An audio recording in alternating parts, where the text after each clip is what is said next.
Gyertek gyerekek, most elmesélek nektek egy történetet. Csücsüljetek össze. Ide.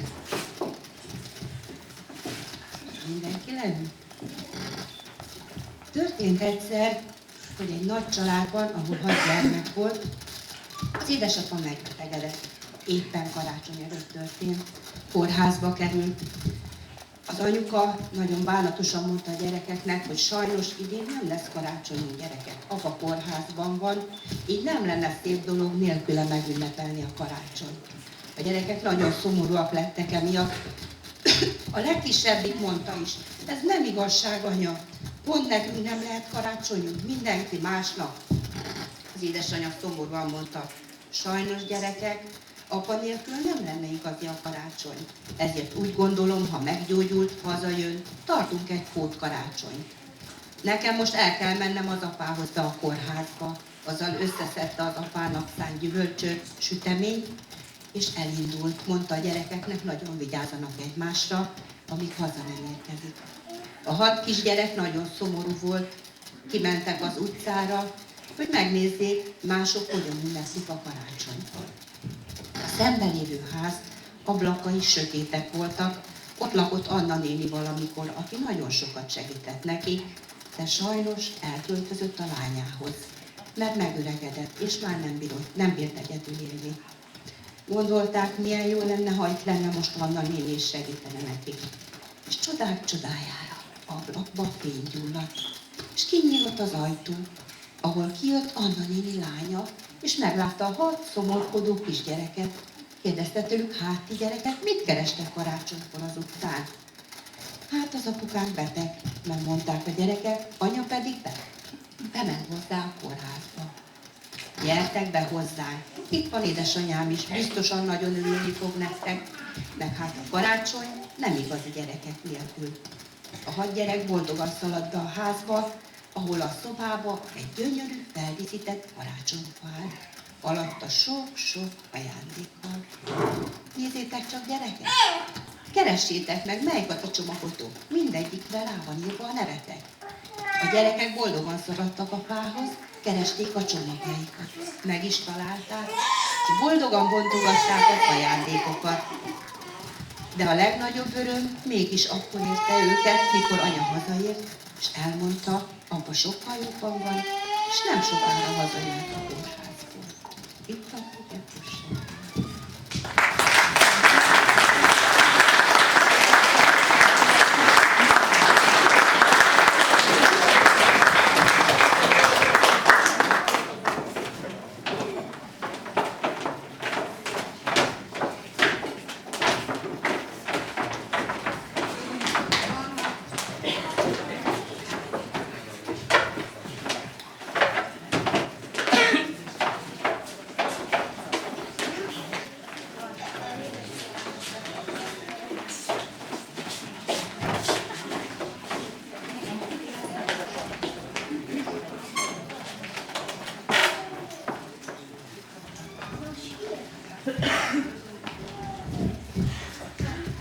Következő műsorszámként fogadják sok szeretettel Mikolics Natália, Megyeri Virág és Nagy Boglárka zenei műsorát.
pedig zárószámként hallgassák meg Óbert Edina és Bischoff Gergő közös dalát, melynek címe Karácsonyi álom.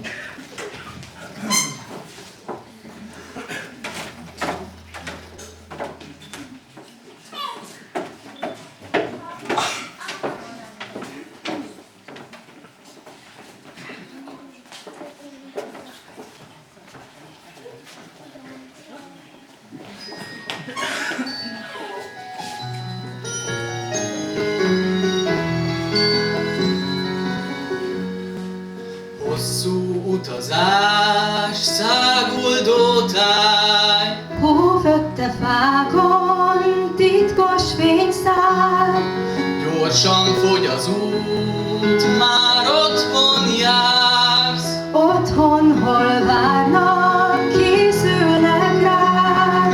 Sok régi emlék, sok régi hang, köztük most újból kisgyermek vagy.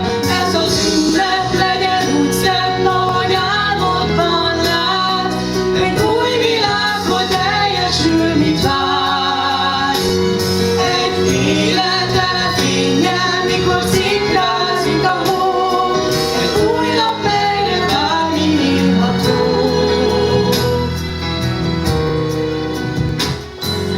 Messze valahol régi dal szól, Ismerős dallam egy elmúlt korból, hol nem volt rohanás, csak nagy békesség. jó volna hinni, hogy létezik még. Sok régi emlék, sok régi hang, köztük most újból kisgyermek vagy. Ez az ünnep legyen úgy szebb, ahogy álmodban lát. Egy új világból teljesül, mit vársz.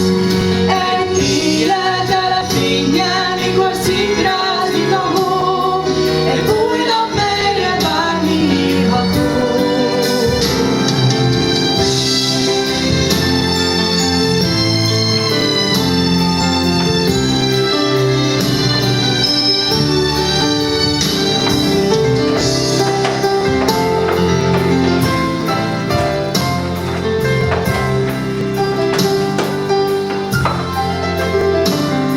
Sok régi emlék, sok régi hang, köztük most újból kisgyermek vagy. Ez az ünnep legyen úgy szebb, ahogy álmodban látsz. Egy új világban teljesül, mit vársz.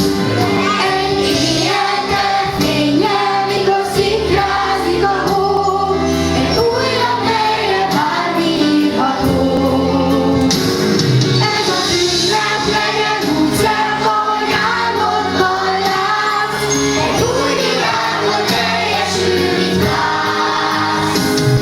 Egy élet tele fénnyel, mikor szikrázik a hó. Egy új nap, melyre bármi írható. Egy új nap, melyre bármi írható. Egy új nap, melyre bármi írható.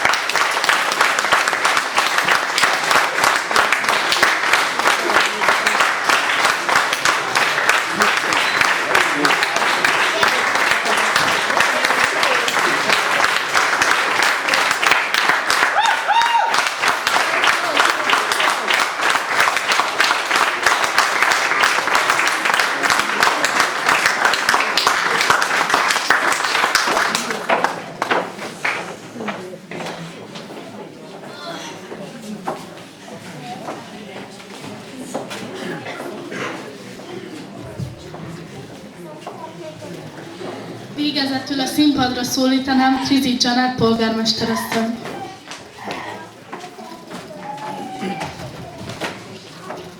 Én is szeretnék szép estét kívánni mindenkinek. de azt hiszem, ezt nem is kell kívánni, hiszen a mi gyerekeink, angyalaink ezt megteremtették nekünk. Mégis úgy érzem, hogy nem csak őket kell megdicsérnem, hanem azokat is, akik ezt a rendezvényt ide varázsolták nekünk. Úgyhogy szeretném színpadra szólítani Óbert Edinát, szeretném színpadra szólítani Gábert Ágnest, Patai Ramónát és a segítségünket, Tengler Brigittát. Legyetek szívesek idejönni!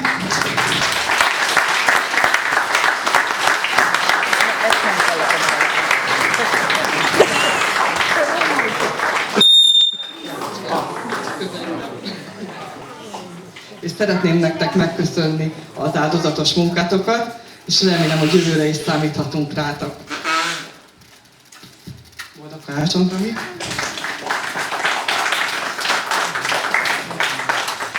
Boldog karácsonyt, Edina! És természetesen Ágnes neked is. És Brigitte neked is. Még egyszer nagyon szépen köszönöm nekik a munkát. Azt hiszem, hogy csodálatos világban revítettek el minket, és őszintén gratulálok. Nagyon szép volt, nagyon szépen köszönjük. És önöknek is köszönjük, és hogy a hálánkat kifejezzük, készítettünk egy kis terű-terű asztalkánkat. Szeretnénk, hogyha elfogadnák a meghívásunkat egy kis üdítőre, egy kis süteményre, és egy picit beszélgetnétek velünk. Köszönjük szépen a felajánlásokat, rengeteg mindent kaptunk idén is, és mit mondhatnék, boldog karácsonyt mindenkinek, és mindenkinek olyan legyen, amilyet elképzelt magának. Köszönjük szépen, hogy eljöttek!